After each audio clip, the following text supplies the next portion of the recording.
So the subject of our case study today, as I've said, is Hagar.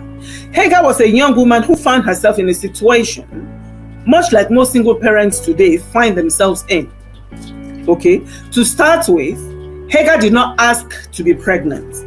She didn't ask to put herself in the situation that she found herself in. Okay, she didn't ask for the situation to happen. She was a servant in the house of her master and mistress. When her mistress decided that she would come up with the idea that Hagar should be a surrogate mother for her and her husband.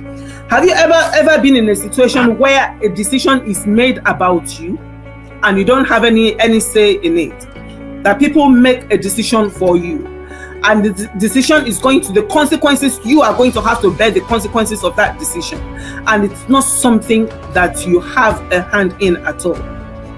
Okay, so that was the genesis of this. That was the beginning of this.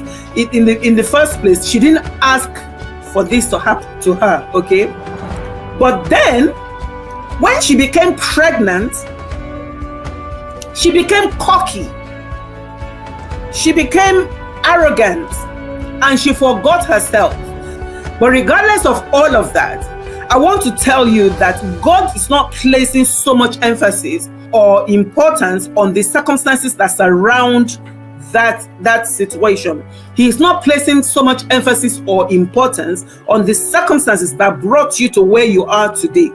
God's emphasis is on his plans and purposes. God's emphasis is on his goodness towards you and your child. I want to tell you that God has plans, beautiful plans for your child and for you, regardless of who may have judged you or is judging you, or who is discounting you and thinking that you are less than just because you've had a child out of marriage, you cannot be a strong Christian or whatever, or you and your child are just, I want to tell you that you and your child, you are just as valuable and as precious to God. That your child is precious, your child is valuable, you are precious, you are valuable unto God. And you have an unusual privilege of being a parent.